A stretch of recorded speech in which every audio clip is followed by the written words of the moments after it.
Witajcie na moim kanale The Bluebit Garage.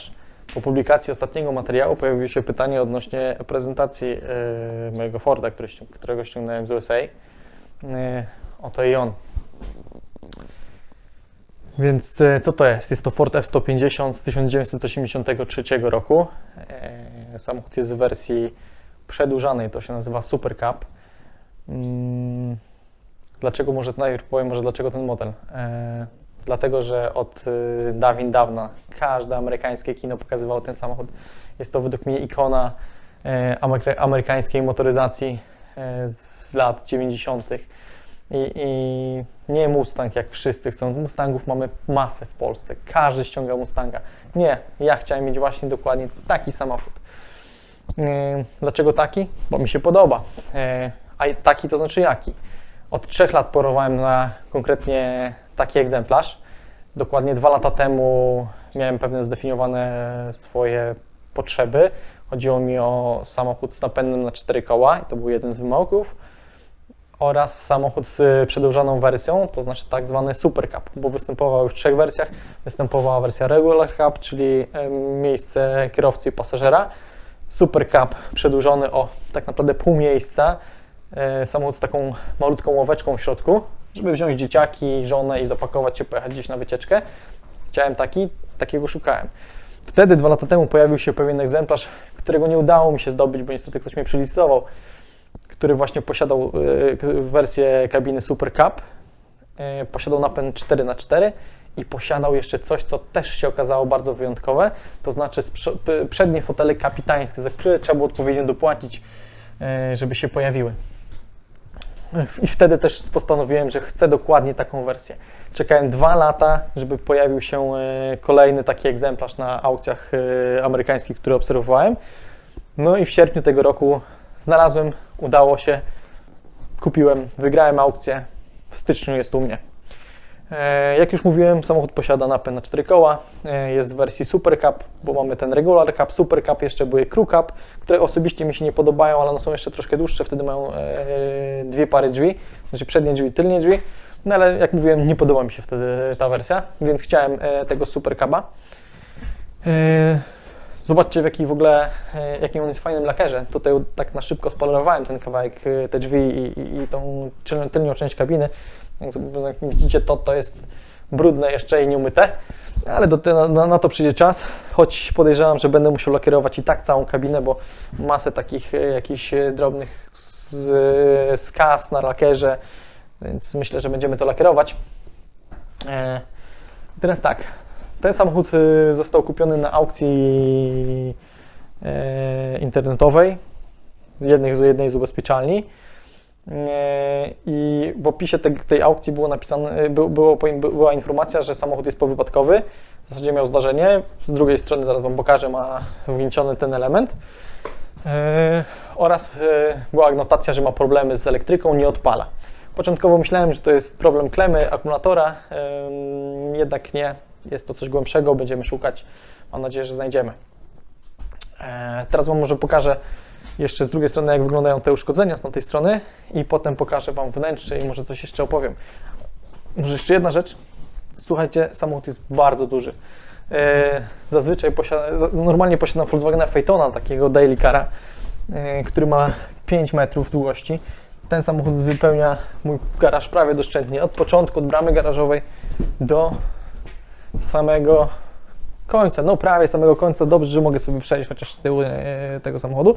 Wcześniej stał tu blat roboczy, musiałem go przenieść na bok garażu, żeby mieć tu jakieś pole manewru. A teraz idźmy do tej tylnej części, do tej bocznej części z drugiej strony. No tak wygląda to uszkodzenie tego boku. Ale wydaje mi się, że to wcale nie jest dużo, a bynajmniej nic, co programista embedded nie byłby w stanie wyciągnąć w własnym garażu po godzinach. Także w planach jest pełne przelakierowanie tego samochodu, wyciągnięcie tamtej wniotki, no i oczywiście wypiaskowanie ramy, takie rzeczy. A teraz zapraszam do środka. Witajcie we wnętrzu mojego 40-letniego klasyka. Obserwując aukcję przez te 3 lata, zdaje mi się, że trafiłem na wyjątkowo zadbany egzemplarz. Ktoś naprawdę o niego dbał. Deska rozdzielcza jest prawie niepopękana, niestety były to lata, gdzie dopiero zaczynano wstawiać plastik do samochodów i często na przykład jakieś egzemplarze z Teksasu czy coś mają popękaną tą deskę rozdzielczą. Moja ma jakieś tam delikatne spęknięcia, ale to jest nic, z czym byśmy sobie nie poradzili, jak już mówiłem. Do tego same boczki, te wszystkie rzeczy, które tu są z wyposażenia, fotele, fotele kapitańskie są naprawdę w rewelacyjnym stanie. Oczywiście to jest moja subiektywna opinia, ale może abstrahując od tego egzemplarza, powiem Wam o samym Fordzie. Słuchajcie, pamiętajcie, że to są lata 80. U nas w Europie jeździmy Fiatami, jakimiś ewentualnie Volkswagenami, ale no, była to przepaść pomiędzy nami a Ameryką. Tu macie zwykły samochód dla zwykłego farmera w Ameryce i zobaczcie, regulowana kolumna kierownicy, tempomat, kontrolka zapięcia pasów bezpieczeństwa, klimatyzacja. Nie wiem, czy pokazywałem na zewnątrz, ale ten samochód jest wyposażony w 2 zbiorniki paliwa, które łącznie mieszczą 144 litry paliwa i tu mamy przełącznik, z którego zbiornika korzystać. Jakiś zegar, który pokazuje datę, godzinę, można go ustawić, żeby pokazywał czas jazdy, takie jakieś tam dodatkowe rzeczy. Wydaje mi się, że w europejskich samochodach nie było czegoś takiego. No ale wracając do tego egzemplarza, boczki, wszystkie jakby tutaj elementy drewniane, plastikowe i tak dalej naprawdę są w bardzo fajnym stanie. Zobaczcie tą ławeczkę z tyłu, też jest naprawdę zachowana w bardzo dobrym stanie, żadnych spękań, nic z tych rzeczy. Podsofitka oczywiście w klasycznym wykonaniu, też bardzo mięciutka, bardzo dobrze zadbana. Te fotele są mega wygodne, mega mięciutkie, podłokietniki są bardzo zadbane. Tu nie widać żadnych spęknięć. To pamiętajcie, że ten samochód ma 40 lat. To jest ten panel klimatyzacji, gdzie mamy tank selektor, oczywiście klimatyzację, wentylację i tak dalej. Tutaj możecie zobaczyć ten akcelerometr, ten tempomat. Niestety trafiła mi się wersja z ręcznymi szybami. Oczywiście w tym roczniku wychodziły już szyby elektryczne i centralny zamek, no ale jakby już nie wyprzedzałem.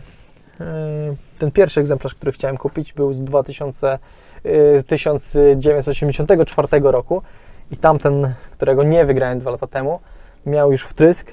Ten jest jeszcze na gaźniku, ale nie jest to, nie wiem, czy to plus czy minus po prostu.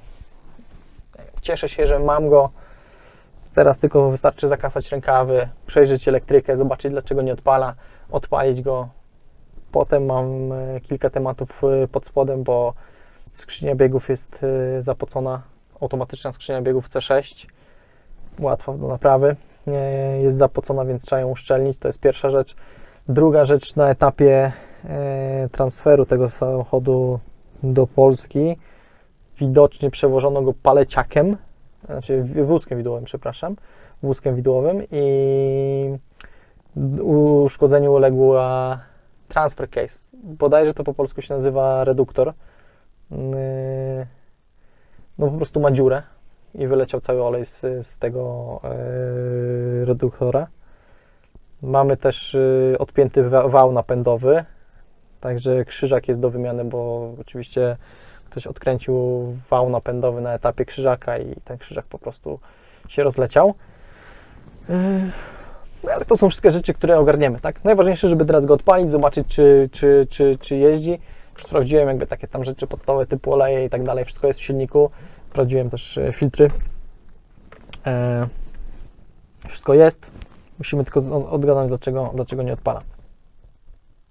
Pozdrawiam i zapraszam do subskrypcji mojego kanału.